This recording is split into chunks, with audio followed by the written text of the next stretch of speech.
ജവഹർലാൽ നെഹ്റു ഇന്ത്യയുടെ രാഷ്ട്രശില്പിയും അതുപോലെ തന്നെ ആദ്യത്തെ പ്രധാനമന്ത്രിയുമായിരുന്ന പണ്ഡിറ്റ് ജവഹർലാൽ നെഹ്റു പറഞ്ഞൊരു കാര്യമുണ്ട്. നമ്മുടെ ജനങ്ങൾ സയൻറ്റിഫിക് ടെമ്പറമെൻറ്റ് ഉള്ളവരായിരിക്കണം. സയൻറ്റിഫിക് ടെമ്പറമെൻറ്റ് എന്ന് പറഞ്ഞു കഴിഞ്ഞാൽ ശാസ്ത്രീയമായിട്ടുള്ള അവബോധം. ആ ശാസ്ത്രീയമായിട്ടുള്ള അവബോധത്തെ പിന്തുടർന്നുകൊണ്ട് പുതിയ അറിവുകളിലേക്ക്, അറിവുകളുടെ മഹാകാശത്തേക്ക്, അതിൻ്റെ ശക്തിയിലേക്ക് നമ്മെ നയിക്കുന്ന റോബിൻ മാഷ് ഇന്ന് പുതിയ ജാലകം തുറക്കുന്നു. നമുക്ക് നോക്കാം അദ്ദേഹം എന്താണ്, അത് പരിണാമഗുപ്തിയിലാണ്, എന്താണ് അദ്ദേഹം നമ്മളോട് സംവദിക്കുന്നത്. നമസ്കാരം മാഷേ. ന്യൂസിലൻഡിലെ ഓക്ലാൻഡിൽ വെച്ച് നടന്ന ഒരു പ്രസംഗമാണ്, ഒരു പ്രഭാഷണമാണ്. ന്യൂസിലാൻഡിന്റെ പ്രധാനമന്ത്രി ഓക്ലൻഡിൽ വെച്ച് നമ്മുടെ പ്രിയപ്പെട്ട ഇന്ത്യയുടെ വാണിജ്യ വ്യവസായ വകുപ്പ് മന്ത്രി, അദ്ദേഹം ഇന്ത്യയുടെ പ്രധാനപ്പെട്ട വാണിജ്യ വ്യവസായ രംഗത്തെ ശില്പികളായിട്ടുള്ള ഒരാളായിട്ടാണ് കണക്കുന്നത്, ശ്രീ പീയൂഷ് ഗോയൽ. അദ്ദേഹം ഒരു ചാർട്ടേഡ് അക്കൗണ്ടന്റ് ആയിട്ട് ജീവിതം തുടങ്ങിയ ഒരാളാണ്. അദ്ദേഹം ജനതാ പാർട്ടിയിൽ ചേർന്ന ശേഷം അദ്ദേഹത്തിന്റെ പ്രവർത്തനങ്ങൾ എന്ന് പറയുന്നത് മുംബൈയാണ് അദ്ദേഹത്തിന്റെ തട്ടകം. മുംബൈയിൽ നിന്നാണ് അദ്ദേഹം സ്ഥിരമായി ജയിച്ചുകൊണ്ടിരിക്കുന്നത്. ഒരു കേന്ദ്ര വാണിജ്യ വ്യവസായ മന്ത്രി എന്ന നിലയ്ക്ക് അതിനു മുമ്പ് ഭക്ഷ്യ പൊതുവിതരണ മന്ത്രിയായിരുന്നു. അങ്ങനെ പല മേഖലയിലും അദ്ദേഹം നേരത്തെ രാജ്യസഭാ അംഗമായിരുന്നു. പല പദവികൾ വഹിച്ചിട്ടാണ്. അപ്പോൾ അദ്ദേഹം കഴിഞ്ഞ ടേം മുതൽ മന്ത്രിയായിട്ട് തുടരുകയാണ്. അപ്പം നമ്മളെ റെയിൽവേയും കൽക്കരിയും ഊർജ്ജ മന്ത്രാലയവും ഒക്കെ ആയിട്ട് ബന്ധപ്പെട്ട് പ്രവർത്തിച്ചിരുന്നു. അദ്ദേഹം സുപ്രധാന മന്ത്രാലയങ്ങൾ പ്രവർത്തിച്ചിട്ടുണ്ട്. ഗ്രാമീണ വൈദ്യുതീകരണം, പുനരുപയോഗം സംബന്ധിച്ച റിന്യൂവബിൾ എനർജിയായിട്ട് ബന്ധപ്പെട്ട കാര്യങ്ങൾ അദ്ദേഹത്തിന് നല്ല തറവായിട്ടുള്ള ആളാണ്. ഇപ്പോൾ അദ്ദേഹം 2019 മുതൽ ഈ പദവിയിൽ തുടരുകയാണ്. പുതിയ മിനിസ്ട്രിയിലും അദ്ദേഹം ആ പദവിയിൽ തന്നെയാണ്. ഒട്ടനവധി നയപരമായ സംഭാവനകൾ അദ്ദേഹത്തിന് നൽകാൻ കഴിഞ്ഞിട്ടുണ്ട്. എന്തൊക്കെയാണ് നമ്മുടെ ഈ ഈസ് ഓഫ് ഡൂയിങ് ബിസിനസ് എന്ന ഒരു കാര്യം അദ്ദേഹം ലോക ബാങ്കിന്റെ റാങ്കിങ്ങിൽ ഇന്ത്യയുടെ സ്ഥാനം മെച്ചപ്പെടുന്നതിൽ അദ്ദേഹം നിർണായകമായ പങ്കുവച്ചു. ബിസിനസ് ചെയ്യുന്നതിനുള്ള നടപടിക്രമങ്ങൾ ലളിതമാക്കാനുള്ള കാര്യങ്ങളാണ് അദ്ദേഹം നടപ്പാക്കിയത്. അദ്ദേഹത്തിന്റെ മന്ത്രാലയം ഒരു ജില്ല ഒരു ഉൽപ്പന്നം എന്ന ആശയം കൊണ്ടുവന്ന അദ്ദേഹമാണ്.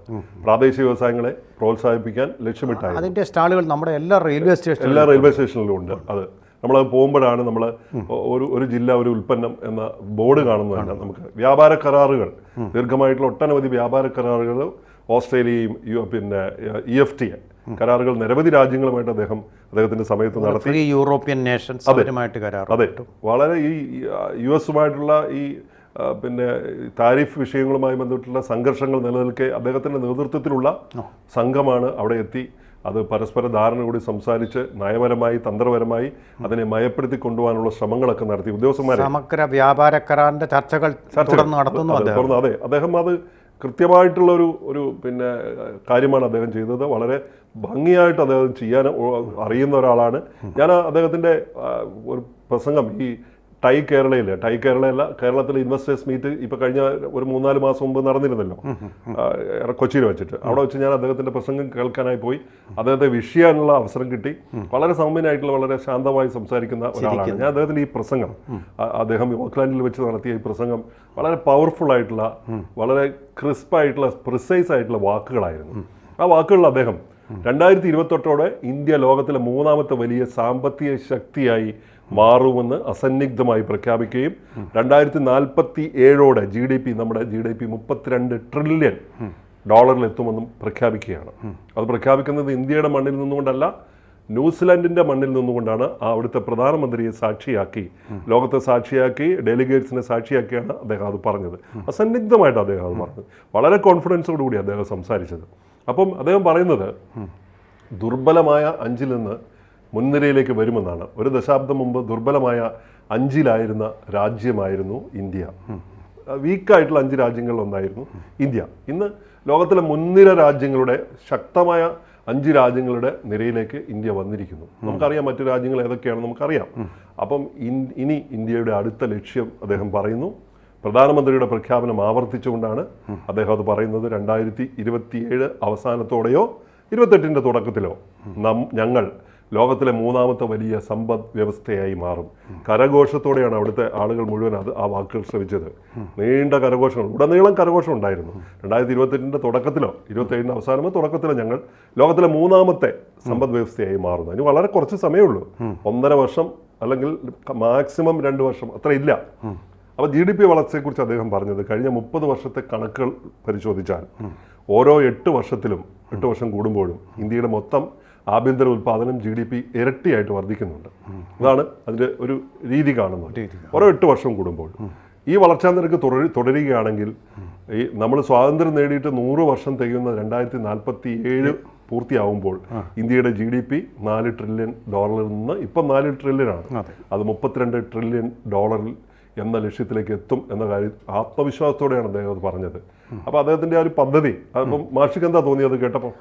ഇത് അദ്ദേഹം പറഞ്ഞിട്ടുള്ള കാര്യം വേൾഡ് ബാങ്ക് ഒക്കെ തന്നെ ഫാസ്റ്റസ്റ്റ് ഗ്രോയിങ് ഇക്കോണമി എന്ന് പറഞ്ഞ ഇന്ത്യ. ബാക്കി ചൈന ഡെഡായി കഴിഞ്ഞു. അമേരിക്ക അറിയാമല്ലോ, ഇപ്പോൾ അമേരിക്കയിലെ ട്രഷറി തന്നെ പൂട്ടിയിരിക്കുക.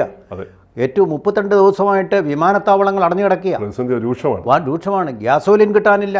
കാരണം ട്രഷറി തുറന്നെങ്കിലല്ലേ ഗ്യാസോലിനുള്ള പണം അടയ്ക്കാൻ പറ്റൂ. 32 ഫ്ലൈറ്റുകളാണ് ഒറ്റയടിക്ക് ക്യാൻസൽ ചെയ്യപ്പെട്ടിരിക്കുന്നത്.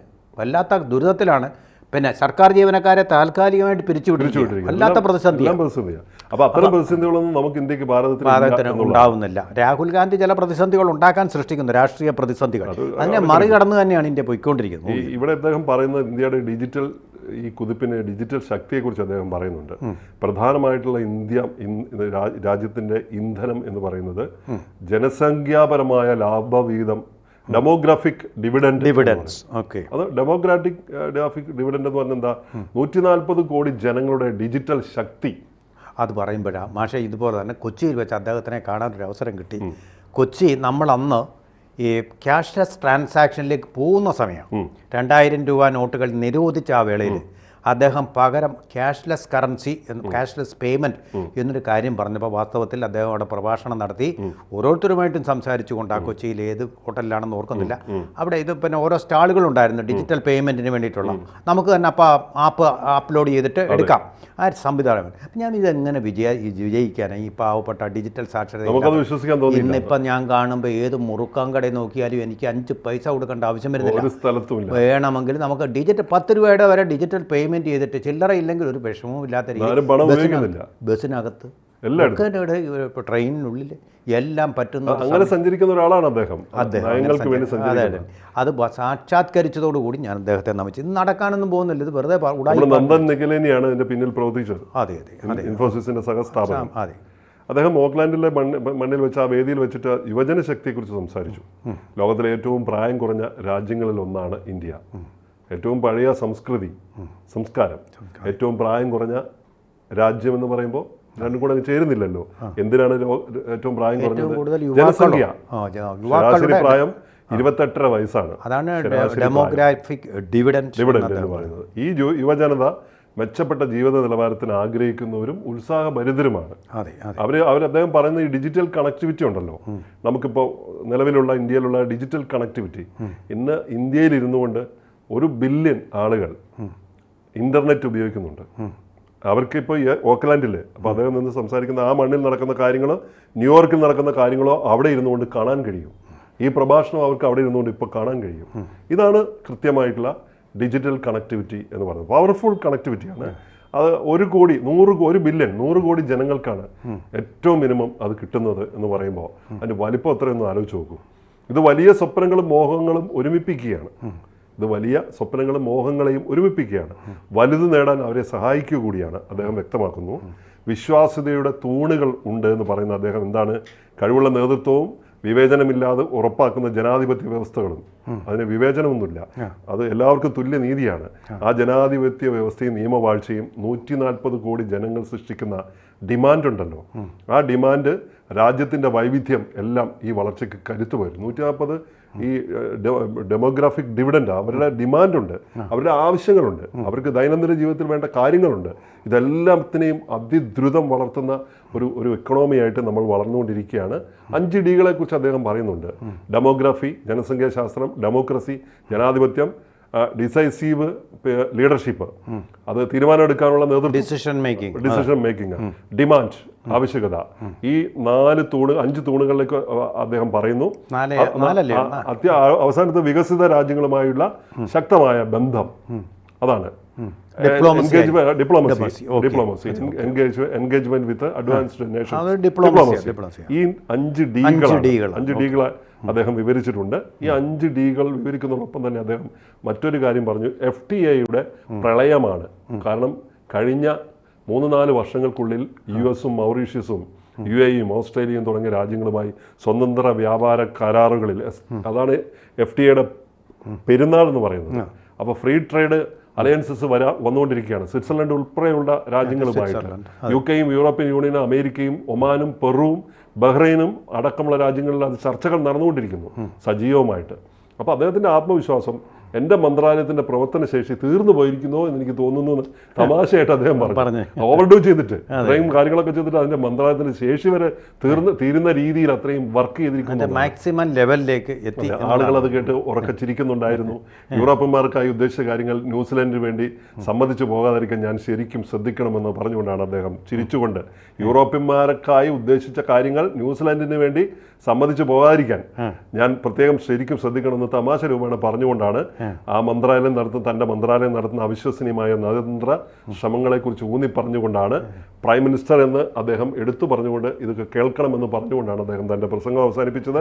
എന്തായാലും ഈ $22 ബില്യൺ വ്യവസ്ഥയിലേക്കുള്ള 2047 നമ്മൾ ഈ വരാൻ പോകുന്ന ലക്ഷ്യമിടുന്ന 30 മുതൽ 32 വരെ ട്രില്യൺ സമ്പദ് വ്യവസ്ഥയാക്കി മാറ്റാനുള്ള ഈ പദ്ധതി ഉണ്ടല്ലോ, ഈ പദ്ധതി വെറുതെ പറയുന്ന ഗീർവാണമല്ല, ഇതൊക്കെ നടപ്പാക്കി തുടങ്ങിയതാണ്. ഓർക്കസ്ട്രേറ്റഡ് പ്ലാനാണ്.